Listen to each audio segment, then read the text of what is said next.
আসসালামু আলাইকুম প্রিয় শিক্ষার্থীবৃন্দ, আমি আপনাদের সাথে আছি এবং আপনাদের সাথে একটি প্রশ্ন নিয়ে আলোচনা করতে যাচ্ছি। আর প্রশ্নটি হচ্ছে দাখিল এক্সাম 2024-এর। এটি হচ্ছে ফার্স্ট পেপার ইংরেজি প্রথম পত্র প্রশ্নটি।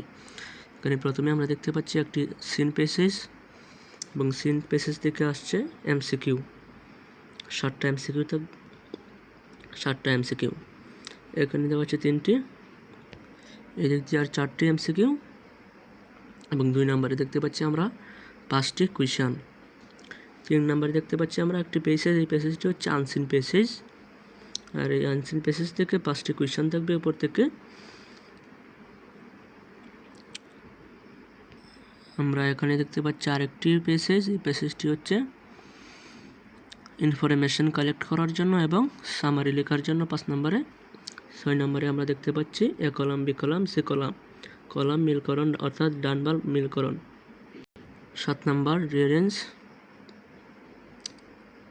8টি থাকবে, 8টি থেকে 8টি দিতে হবে। এবং 8 নম্বর রাইটিং পার্ট বি। 8 নম্বর দেখতে পাচ্ছি আমরা একটি প্যারাগ্রাফ দেওয়া আছে লোডশেডিং প্যারাগ্রাফ। 9 নম্বরে দেওয়া আছে কমপ্লিট স্টোরি রাইটিং। 10 নম্বরে দেখতে পাচ্ছি আমরা গ্রাফ চার্ট এবং 11 নম্বরে দেখতে পাচ্ছি আমরা ইমেল। 12 নম্বরে দেখতে পাচ্ছি একবারে সর্বশেষে ডায়লগ।